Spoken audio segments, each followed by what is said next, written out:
انتہائی قابل قدر معزز سامعین، آپ کے سامنے اللہ رب العزت کی مقدس اور بابرکت کلام قرآن مجید فرقان حمید سورہ یاسین کی ایک آیت تلاوت کی گئی ہے،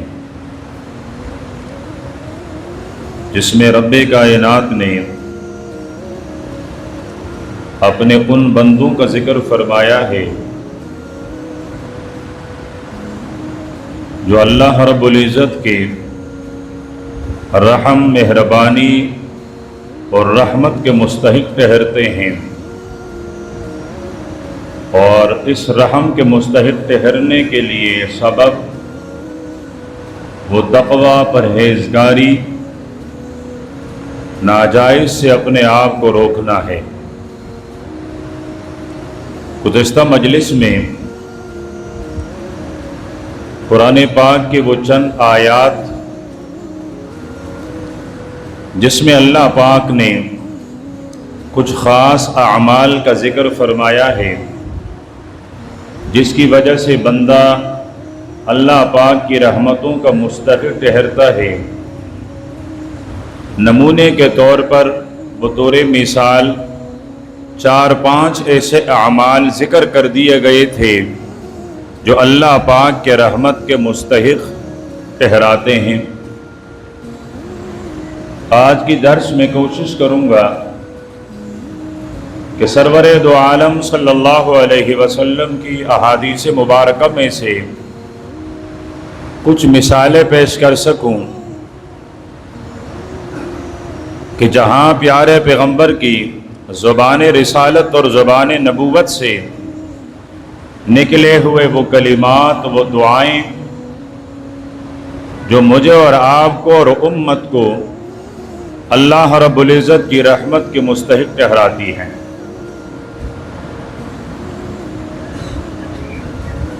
یوں تو آپ صلی اللہ علیہ وسلم کی امت، آپ کی امت ہونے کی وجہ سے اللہ رب العزت کی رحمت کے مستحق ہے۔ میرے اور آپ کے پاس جو سب سے بڑا قابل فخر سرمایہ ہے وہ ہے نبی آخر الزمان علی صاحبہا الف الف تحیۃ و سلام، اس کا امتی ہونا ہے۔ لیکن کچھ خاص اعمال ایسے ہیں کہ جن کے کرنے سے انسان اللہ پاک کے رحمتوں کے مستحق ٹھہرتے ہیں۔ ان میں سے سر فہرست کہ جو انسان اللہ کی مخلوق کے ساتھ رحم کا معاملہ کرتا ہے، شفقت کا معاملہ کرتا ہے، مہربانی کا معاملہ کرتا ہے، جو انسان اللہ کے مخلوق کا خیر خواہ رہتا ہے، اس کے ہمدردی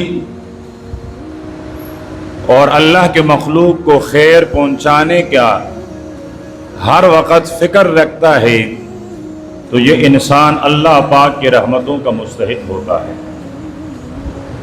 اللہ کے پیارے پیغمبر صلی اللہ علیہ وسلم نے ارشاد فرمایا، الراحمون یرحمہم الرحمن، فرمایا وہ لوگ جو ایک دوسرے کے ساتھ رحمت کا معاملہ کریں، شفقت کا معاملہ کریں، ایک دوسرے کے حقوق کا خیال رکھیں، ایک دوسرے کے حقوق کی ادائیگی کا خیال رکھتے ہیں، فرمایا یرحمہم الرحمن، رحمان ذات بھی ان پر اپنی رحمتیں نازل کرتا ہے۔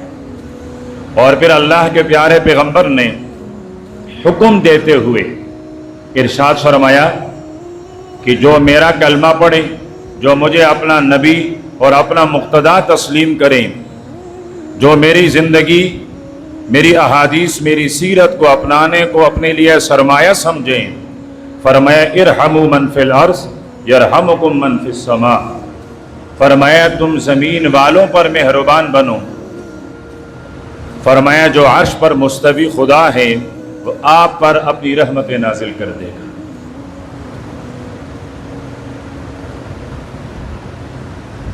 اب ہمارا گلہ یہ ہے، شکوہ یہ ہے کہ یہ میری زندگی میں سکون نہیں ہے، میری زندگی بے برکت ہے، میری مال بے برکت ہے، جبکہ ہمارے دل حسد سے بھرے ہوئے ہوتے ہیں۔ اور دنیا کا مشاہدہ یہ ہے، تجربہ یہ ہے کہ جو آدمی کسی کے ساتھ حسد رکھتا ہے، حسد رکھنے والے کو کبھی سکون نہیں ملتا۔ یہ دنیا کا مشاہدہ بھی ہے، یہ دنیا کا تجربہ بھی ہے۔ اس کے پاس دنیا کی تمام 7 اقلیم کی بادشاہت کیوں موجود نہ ہو، لیکن اس کے دل میں اگر حسد ہے تو حسد کی آگ سے خود اس کا کلیجہ اور اس کا دل جل رہا ہوتا ہے۔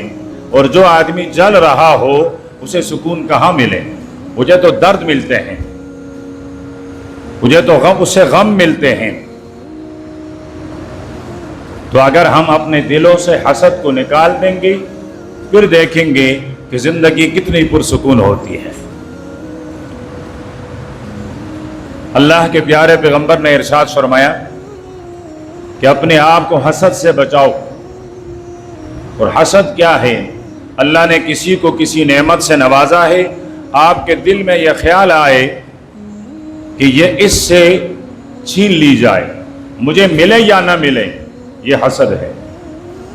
پر میں اس سے اپنے آپ کو روکے رکھوں۔ ہاں، اس کے مقابلے میں ایک دوسری چیز ہے، غبطہ، رشک۔ اللہ پاک نے کسی کو نعمت عطا کی ہے، آپ کو وہ نعمت اچھی لگی، آپ نے دعا کی، ربا آپ قادر ہیں، آپ بھرے ہوئے خزانوں کے مالک ہیں، آپ اپنے خزانے تقسیم کرنے میں کسی کے محتاج نہیں ہیں، یہ اختیار آپ نے اپنے پاس رکھا ہوا ہے، اپنے غیب کے خزانوں میں، رحمت کے خزانوں میں سے آپ نے فلانے کو جو عطا فرمایا ہے اسی خزانوں میں سے مجھے بھی عطا فرما دیں۔ کیا کمی ہے وہ آپ کا بھی سن لیں، آپ پر بھی مہربان ہو جائیں، ان رحمتوں کے دروازے آپ پر بھی کھل جائیں، جن کے پاس ہیں ان کے پاس بھی رہیں۔ لیکن آپ کو جو نعمت اچھی لگی ہے، آپ کو جس نعمت کی ضرورت ہے، آپ کا بھی رب ہے، آپ کا بھی معبود ہے، آپ کا بھی خالق ہے، آپ مانگیں، منوا لیں اسے کہ وہ آپ کو بھی عطا کر لیں۔ تو پیغمبر علیہ الصلوۃ والسلام کے زبانی اللہ رب العزت کے رحمت کے مستحقین میں سے سب سے جو پہلے رحمت اور رحم کے مستحق ہیں وہ ہے لوگوں کے ساتھ خیرخواہی اور ہمدردی رکھنے والا۔ اس پر اللہ پاک کی رحمتوں کے دروازے کھل جاتے ہیں۔ دوسرے نمبر پر آپ صلی اللہ علیہ وسلم نے ایک موقع پر صحابہ اکرام کی جرمٹ میں دعائیہ کلمات ارشاد فرمائے۔ کتنے سارے صحابہ اکرام فرماتے ہیں جب سے ہم نے پیارے پیغمبر کی نبوت والی زبان سے یہ دعا کے کلمات سنے ہیں، اس کے بعد مرتے دم تک یہ عمل ہم سے چھوٹا نہیں ہے۔ زندگی کے آخری لمحے تک بھی ہم نے اس عمل کو کیا ہے، اس کی پابندی کی ہے۔ اور صحابہ اکرام کو کیوں نہ شوق ہو؟ ایک تو آپ صلی اللہ علیہ وسلم کی صحبت پانے والے، آپ کی مجلس میں آپ کی شفقت پانے والے، اور پھر دعا خود آپ کے زبان مبارک سے سننے والے، اور پھر دعا بھی کسی عام ہستی کی نہیں، امام الانبیاء کی دعا۔ وہ عمل کتنا بابرکت ہوگا، وہ عمل کتنی شان والا ہوگا جس عمل کرنے والے کو اللہ کے پیارے پیغمبر نے دعا دی ہے۔ امام ابو داود رحمۃ اللہ علیہ نے اپنی سنن میں آپ صلی اللہ علیہ وسلم کے یہ دعا نقل فرمائی ہیں۔ اللہ کے پیارے پیغمبر نے ارشاد فرمایا، رحم اللہ عمران۔ واہ، کیا الفاظ ہیں، کیا مٹاس، کیا حلاوت ہے۔ اللہ کے پیارے پیغمبر ارشاد فرماتے ہیں، رحم اللہ عمران، فرمائے اللہ اس آدمی پر اپنی رحمتیں نازل فرمائیں۔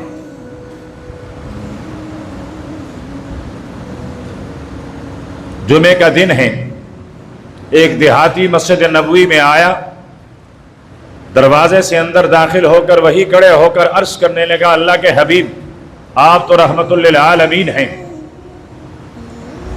ہم دیہاتی لوگ، ہمارا گزر بسر یا تو کھیتی پر ہے یا اپنی بھیڑ بکری اور جانوروں پر ہیں۔ رب نے اپنی بارش کے خزانوں کو روک لیا ہے، قحط سالی ہیں، ہم اور ہمارے جانور وہ قحط سے متاثر ہیں۔ آپ دعا کیجئے آپ کا رب باران رحمت نازل فرمائیں۔ اعرابی نے مسجد نبوی کے مین گیٹ سے داخل ہو کر وہی کھڑے کھڑے میرے پیغمبر کو مخاطب کرتے ہوئے دعا کی درخواست کی۔ اللہ کے پیارے پیغمبر نے ہاتھ یوں اٹھائے اور مدینے والوں کے لیے باران رحمت کی دعا فرمائی۔ صحابہ کرام فرماتے ہیں جمعے کے لیے آتے ہوئے ہم آئے تو دھوپ میں چل کر آئے تھے، لیکن نماز سے فارغ ہو کر جب ہم جا رہے تھے واپسی میں تو مدینے کے گلیاں پانی سے بھر گئی تھی۔ پورا ہفتہ بارش ہوتی رہی۔ ہفتے کے بعد وہ یا کوئی اور دوبارہ مجلس میں کھڑے ہو کر عرض کرتا ہے اللہ کے حبیب بہت زیادہ بارش ہو گئی ہے، سیلاب ہے، پانی ہے، متاثر ہو گئے ہم۔ اللہ کے پیارے پیغمبر نے پھر ہاتھ اٹھائے فرمایا اللہم حوالینا ولا علینا۔ صحابی فرماتے ہوئے جمعے کے لیے آتے ہوئے بارش میں بھیگے ہوئے آئے تھے، لیکن فارغ ہو کر جب نکلے تو سورج چمک رہا تھا۔ وہ پیغمبر جس کی زبان مبارک سے نکلے ہوئے کلمات سیکنڈوں میں عرش کا سفر کرتی ہے اور اللہ پاک اسے قبول فرماتے ہیں، وہ پیغمبر دعا دے رہا ہے کہ اللہ پاک اپنی رحمت نازل فرمائے اس بندے پر۔ عمل کیا ہے؟ بندہ اور انسان کون ہے جس کے لیے میرے پیغمبر نے دعا فرمائی ہے؟ عمل دیکھیں، عمل کتنا مشکل ہے۔ جب اللہ کے پیارے پیغمبر نے دعا کی ہوگی تو عمل بھی مشکل ہوگا نا، لیکن سنیے عمل کتنا مشکل ہے۔ فرمایا رحم اللہ عمران، اللہ اس آدمی پر اپنی رحمت نازل فرمائی، صلی قبل العصر اربعا، صلی قبل العصر اربعا، فرمائے جس نے عصر کی فرض سے پہلے 4 رکعت نفل ادا کیے اس پر اللہ پاک اپنی رحمت نازل فرمائے۔ کوئی مشکل عمل ہے؟ میرے اور آپ کے 4 رکعت میں تو 4 منٹ ہی لگتے ہوں گے نا۔ جو عاجزی کے ساتھ خشوع کے ساتھ بالکل آرام آرام سے پڑھے گا تو 4 رکعتوں میں اس کے 4 منٹ لگیں گے۔ یہ الگ بات ہے، وہ نماز تو حضرت فاطمہ کی تھی جو ایک رکوع پوری رات گزر جایا کرتی تھی، ایک رکعت میں پوری رات گزر جایا کرتی تھی۔ وہ نماز تو حضرت عثمان کی تھی جو عشاء کے بعد کھڑے ہو کر فجر تک ایک ہی رکعت میں پورے قرآن پاک کی تلاوت کیا کرتا تھا۔ وہ تو ان کی نمازیں تھی۔ میری اور آپ کی نمازیں، یعنی ہم اگر 4 منٹ میں 4 رکعتیں پڑھیں تو ہم زمانے کے سب سے بڑے ولی شمار ہوں۔ تو 4 منٹ لگتے ہیں، 6 منٹ لگا دیں، 8 منٹ لگا دیں۔ اللہ اکبر!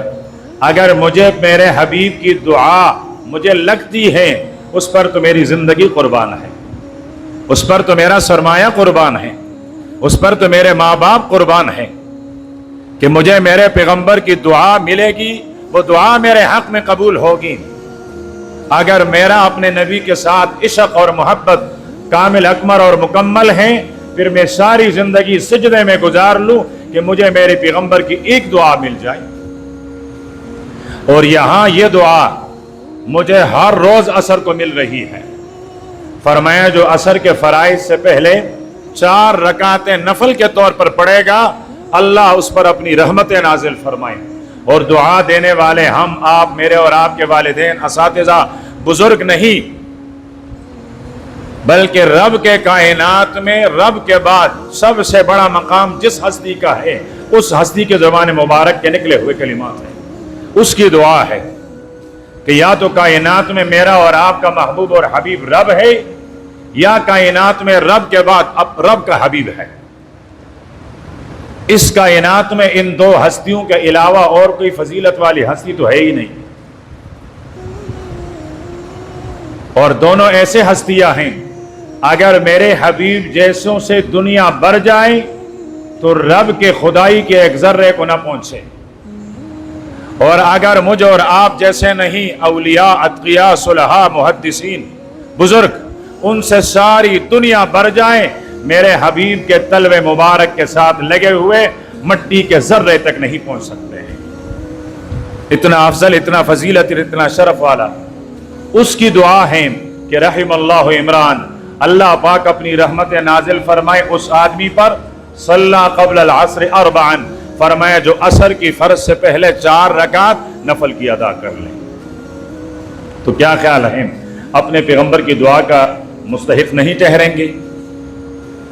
آج کے بعد زندگی میں جس طرح صحابہ فرماتے جب سے سنا ناغا نہیں ہوا، پھر ہم نے آج سنا بس عزم کر لیں کہ آج کے بعد کبھی ناغا نہیں ہوگا، 2-4 منٹ مسجد میں پہلے آ جایا کریں اور 4 رکعتیں پڑھ کر آپ صلی اللہ علیہ وسلم کی اس دعا اور اللہ پاک کی رحمت کا مستحق ٹھہریں۔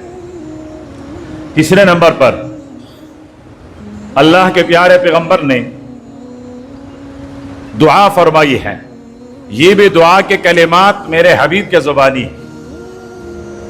اللہ کے پیارے پیغمبر نے ارشاد فرمایا رحم اللہ رجلا، اللہ اس مرد پر اپنی رحمت نازل فرمائے۔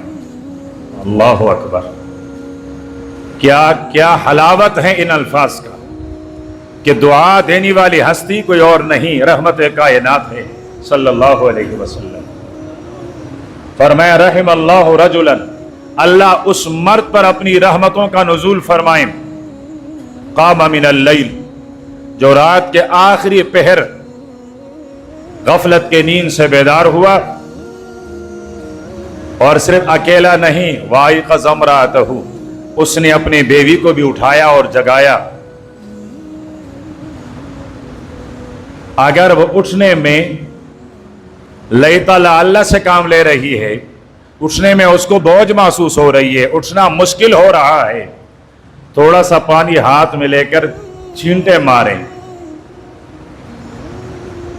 وہ بھی اٹھے اور تہجد کی نماز ادا کر لیں، تو اللہ کے پیارے پیغمبر ارشاد فرماتے ہیں اس مرد پر میری رحمتوں، میرے رب کی رحمتوں کی بارش برسے۔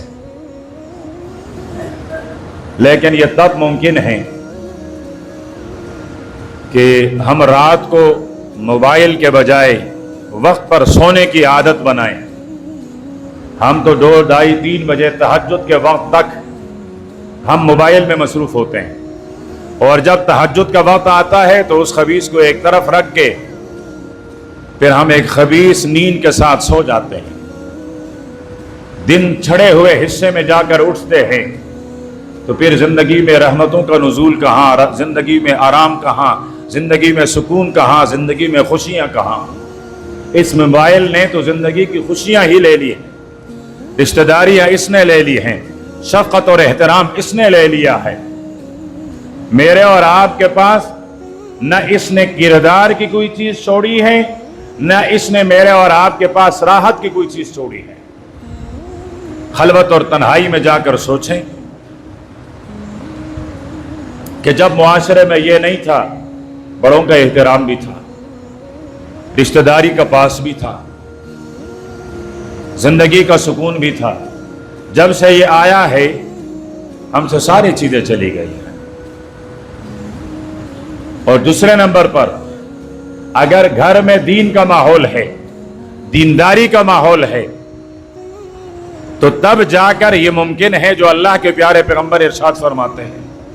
اور اگر دین میں، گھر کے اندر دین نہیں ہے، نماز کی پرواہ ہی نہیں، جہاں فرائض اس کی پرواہ نہیں ہے، وہاں لوگ تہجد کو کیا کریں گے، وہاں نوافل کو کیا کریں گے؟ مہینے کے مہینے، سال کے سال گزر جاتے ہیں، نہ مرد نماز پڑھے نہ عورتیں نماز پڑھی، تو وہاں کیا ملے گا پھر؟ جہاں دین کا ماحول ہو، جہاں مرد اور شوہر کا آپس میں محبت کا تعلق ہو، تو تب جا کر یہ ممکن ہے جو اللہ کے پیارے پیغمبر نے ارشاد فرمایا کہ رحم اللہ رجلا، اللہ اس مرد پر اپنی رحمتوں کا نزول فرمائے کہ جو رات کو اٹھا خود بھی اس نے تہجد کی نماز پڑھی اور اپنے گھر والی کو بھی اٹھایا۔ اگلی دعا، اللہ پاک نے میری ماں اور بہنوں کو بھی محروم نہیں رکھا، نہ اللہ کے پیارے پیغمبر نے ان کو محروم رکھا۔ اسی حدیث کا اگلا ٹکڑا، اگلا جملہ، اگلا حصہ اللہ کے پیارے پیغمبر نے ارشاد فرمایا، وَرَحِمَ اللَّهُ امْرَأَةً، اللہ اس خاتون پر، اس عورت پر، اس ماں بہن پر اپنی رحمتوں کا نزول فرمائیں، قامت من اللیل، جو رات کے آخری پہر میں اٹھ کر خود اس نے تہجد کی نماز ادا کی، وَأَيْقَظَتْ زَوْجَهَا، اور اس نے اپنے شوہر کو، اپنی سرتاج، اپنے سردار، اپنے گھر والوں کو بھی اٹھایا۔ یہاں بھی وہی جملہ ارشاد فرمایا اللہ کے پیارے پیغمبر نے، شوہر اٹھنے سے قاصر ہے، نہیں اٹھ سکتا ہے، اس نے ہاتھ گیلے کر کے چھینٹے مارے تاکہ اس کے لیے اٹھنا آسان ہو جائے۔ وہ بھی اٹھا اور اس نے بھی نماز ادا کر لی، تو اللہ کے پیارے پیغمبر نے ارشاد فرمایا، رحم اللہ امرأۃ، اللہ اس خاتون پر بھی اپنی رحمتوں کا نزول فرمائے۔ مرد کے لیے بھی دعا، خاتون کے لیے بھی دعا۔ اب کون اس دعا کا حاصل کریں؟ مرد چاہیں وہ پہلے اٹھیں، اللہ پاک اور اللہ کے پیارے پیغمبر کی دعا اور رحمت کا مستحق ٹھہریں۔ خاتون پہلے اٹھے اور وہ اللہ پاک کی رحمت اور پیارے پیغمبر کی دعا کا مستحق ٹھہریں، تو تہجد پڑھنے والوں پر اللہ رب العزت کی رحمت برستی ہے، وہ اللہ پاک کے رحمتوں کے مستحق بنتی ہیں۔ چوتھے نمبر پر اللہ کے پیارے پیغمبر صلی اللہ علیہ وسلم نے ارشاد فرمایا کہ وہ قوم، وہ جماعت، وہ لوگ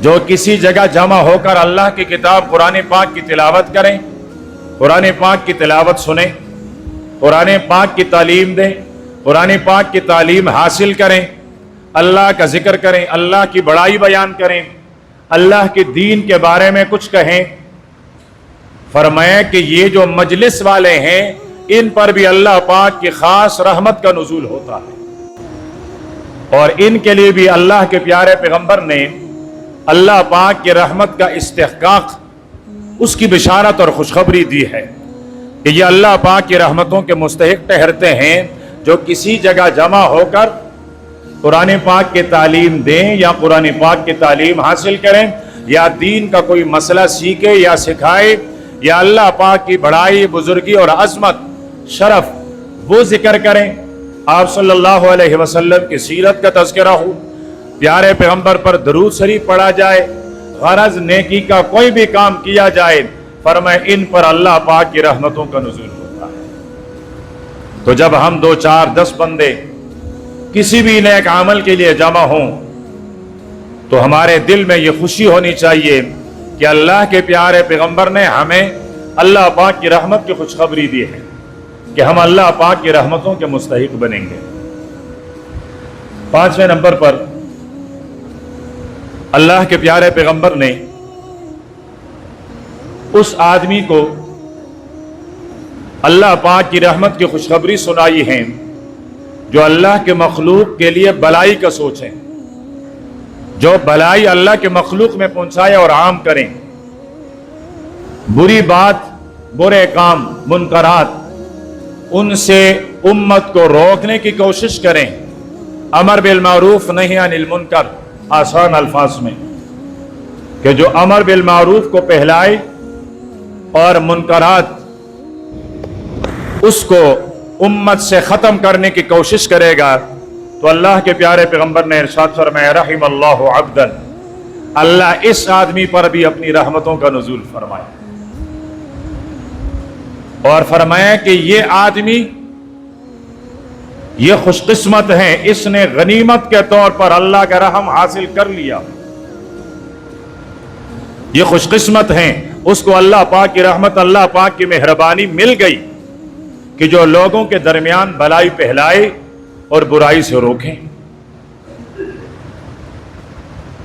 اگلا جملہ اللہ کے پیارے پیغمبر نے ارشاد فرمایا کہ یا تو آپ کی زبان سے خیر پہلے، آپ خیر کی بات کریں، اگر آپ کی زبان میں خیر کہنے کی سکت نہیں ہے طاقت نہیں ہے، توفیق نہیں ہے، تو کم سے کم بری بات اور شر کی بات سے تو خاموش رہے، شر کی بات تو نہ پہلائے۔ فرمایا یہ آدمی بھی اللہ پاک کی رحمتوں کا مستحق ٹھہرتا ہے۔ چھٹے نمبر پر جو آخری عرض کر کے ختم کر لیتا ہوں، اللہ کے پیارے پیغمبر نے دعا دی ہے کہ رحم اللہ والدہ، اللہ اس باپ پر، اس والد پر اپنی رحمتوں کا نزول فرمائے۔ اب جو صاحب اولاد ہیں، جن کو اللہ پاک نے اولاد عطا فرمائی ہیں، وہ توجہ کریں، اللہ کا پیارا پیغمبر ان کو دعا دے رہا ہے، اور دعا بھی اللہ کی رحمت کے مستحق ہونے کا۔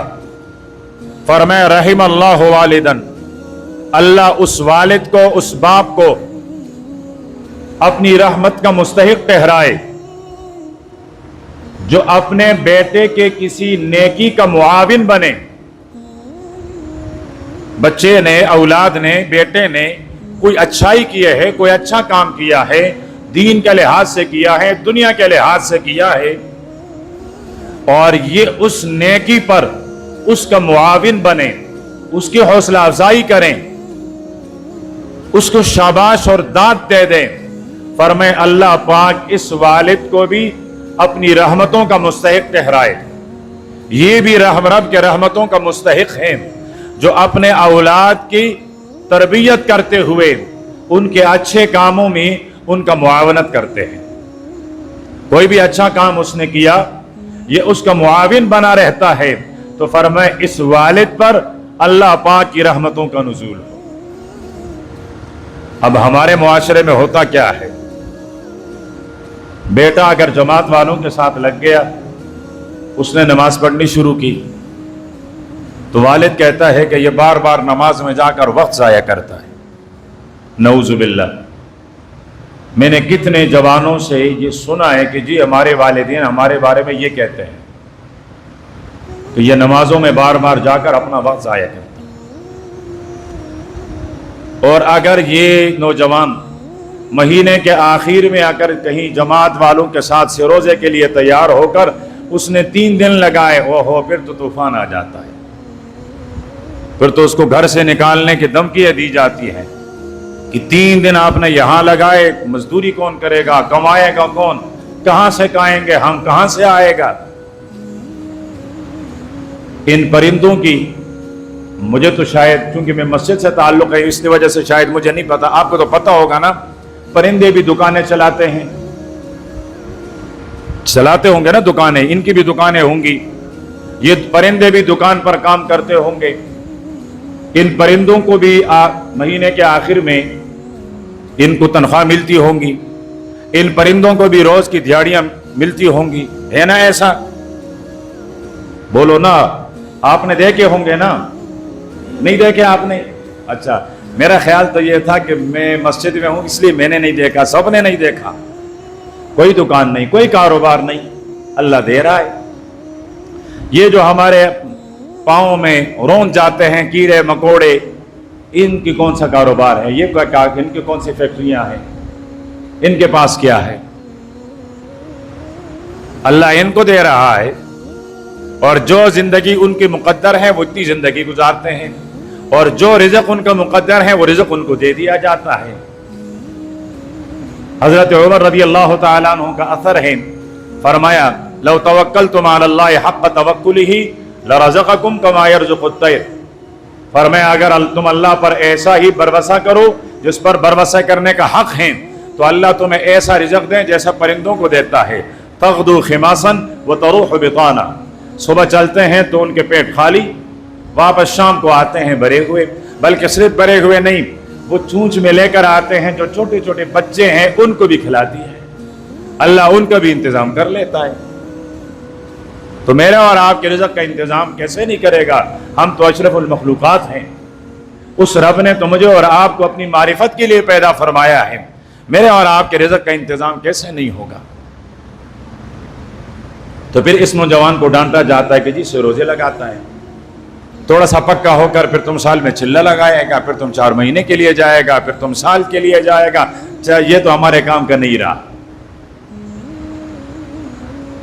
اور اگر کسی نے ہمت کی اور مدرسے میں داخلہ لے کر اس نے کہا جی میں تو علم حاصل کروں گا، کہتے اللہ یہ 15 سال 16 سال 14 سال مدرسے میں رہے گا، یہ تو بالکل کسی کام کا نہیں ہے۔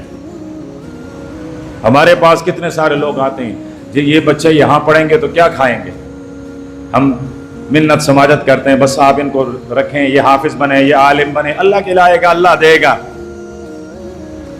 پھر وہ عالم بنتا ہے، اس کے سر پر پگڑی آتی ہے، وہ مسجد اس کو مل جاتی ہے، مدرسہ مل جاتا ہے، اس کی دنیا چل جاتی ہے، پھر وہ کہتے ہیں آپ کو پتہ ہے یہ سارا کھا رہا ہے، یہ مولوی کھا رہا ہے، اس نے کھایا سارا۔ بھائی کل تو تم کہہ رہے تھے کھائے گا کیا، کل وہ تانا تھا، آج جب کھا رہا ہے تو پھر بھی تانا کہ اس نے کھایا۔ اور یقینی بات ہے، یہ بات سچ ہے، جتنا ہم نے کھایا اتنا تم نے سوچا بھی نہیں ہے اور سوچ بھی نہیں سکتے ہو، اور کھلاتا بھی اللہ پاک تمہاری ہاتھوں سے ہے۔ کتنا مہربان ذات ہے، کتنا مہربان ذات، کھلاتا بھی آپ کے ہاتھ سے ہے، اور جو تم خود نہیں کھاتے ہو وہ ہمیں کھلاتے ہو، جو تم خود نہیں پہنتے ہو وہ ہمیں پہناتے ہو۔ مولوی کے پاس نہ لباس اپنا ہوتا ہے، نہ پگڑی اپنی ہوتی ہے، نہ جوتا اپنا ہوتا ہے، یہ سارا مقتدیوں کا۔ کسی کی نوکری لگ جاتی ہے، وہ کہتے جی کوئی اچھا کپڑا، دکان کے پاس جا کر کہتے جو آپ کے پاس سب سے اچھا ہے وہ دے دو، کیا کرنا ہے امام صاحب کو دینا ہے، پگڑی اچھی لگی، ٹوپی اچھی لگی، جو بھی یہ حجی یہ قبول کریں، اور اگر تھوڑا سا وہ کہتے جی جاؤ دفع ہو جاؤ، نہیں قبول کرتا ہوں، پھر منتیں بھی ہو جاتی، جی آپ شفقت فرمائیں، فلاں کریں، یہ کریں وہ کریں۔ تو اللہ پاک کھلاتا بھی ہے۔ خود میری زندگی کا تجربہ میں آپ کو یہی کہتا ہوں کہ میں نے جتنا کھایا اتنا آپ لوگوں نے نہیں کھایا، کھا بھی نہیں سکو گے، لیکن یہ آپ کی برکت ہے بھی نہیں، آپ اپنی مرضی سے تھوڑے دے رہے ہو، یہ تو علم کی برکت ہے، یہ تو قرآن پاک کی برکت ہے، ورنہ میں بھی تمہاری طرح عام انسان، یہ جتنے مولوی علماء ہیں یہ بھی آپ کی طرح عام انسان۔ تو رزق کے فیصلے، عزت کے فیصلے کسی اور کے اختیار میں ہیں، وہ جتنا چاہیں جیسا چاہے رزق دیتا ہے، وہ جتنا چاہیں جیسا چاہیں عزت دیتا ہے۔ نہ میری رزق میرے اختیار میں، نہ میری عزت میرے اختیار میں، نہ آپ کا رزق آپ کے اختیار میں، نہ آپ کی عزت آپ کے اختیار میں ہے۔ آپ بہت سارا پیسہ کمائیں اس وجہ سے کہ لوگوں کی نظروں میں سب سے زیادہ عزت والا ہو جاؤں، نہیں ہو سکتا ہے۔ وہ مال آپ کو عزت نہیں دے سکتا ہے۔ اگر مال بادشاہت عزت کی سبب ہوتا، مجلس میں آج 3/3 لوگوں کا نام قارون ہوتا۔ اگر مال کی وجہ سے کسی کو عزت ملنی ہوتی تو آج آپ میں سے 3/3 لوگ اٹھتے، میرا نام قارون، دوسرا کہتا میرا نام قارون، کہتا میرا نام قارون، لیکن آج تک میں نے نہیں سنا کسی کا نام قارون ہو۔ اگر بادشاہ بننے کی وجہ سے کسی کو عزت ملتی، آج سارے لوگ اپنا نام فرعون رکھتے، لیکن نہیں رکھ رہے، گالی ہے یہ۔ کسی کو کہو تم فرعون ہو، وہ کہتے گالی دی ہے اس نے مجھے۔ اللہ پاک نے یہ مال، یہ منصب اتنے ذلیل کر دیے کہ اس کو گالی کا استعارہ اور گالی کا کنایہ اور گالی سے تعبیر کروایا، اور اس کے مقابلے میں علم، اس کے مقابلے میں دین، دینداری، اس کو اللہ پاک نے عزت کا سبب بنایا ہے۔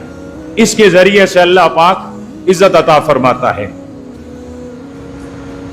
تو اللہ کے پیارے پیغمبر نے دعا دی ہے کہ رحم اللہ والدن، اللہ پاک اس والد کو اپنی رحمت کی چادر میں ڈھانپ لیں جو اپنے بچے کے کسی دینی اچھے کارنامے پر اس کی سرپرستی اور حوصلہ افزائی کریں۔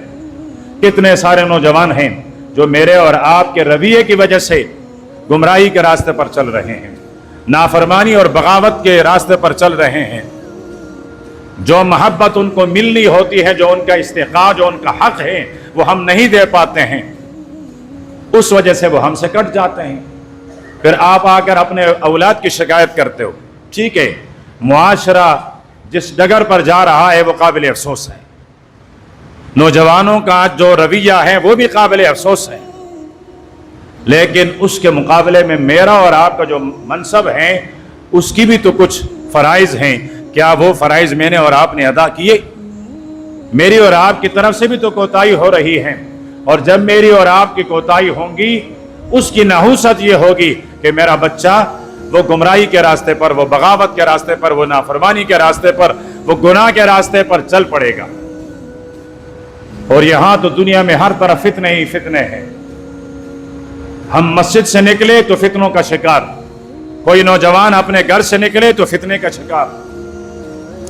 دین کو بچانا ہے تو مسجد سے جڑ جائے، اللہ پاک اپنی دین کی حفاظت آپ سے کروا دے گا۔ اور آپ اپنے گھر سے نکلے، بس آپ کی زندگی فتنوں کے حوالے ہو گئی۔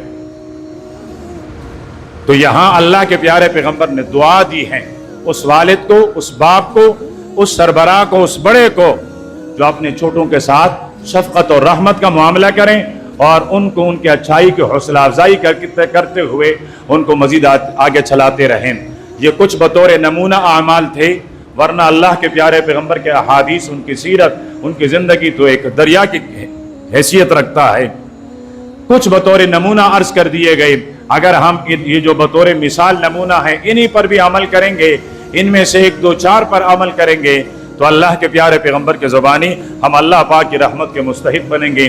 اللہ پاک ہم سب پر اپنی رحمت اور اپنی شفقت ہمیں عنایت فرمائیں، اور ہم سب کے ساتھ، پورے امت کے ساتھ اللہ پاک شفقت اور رحمت کا معاملہ فرمائیں۔ وآخر دعوانا الحمدللہ رب العالمین۔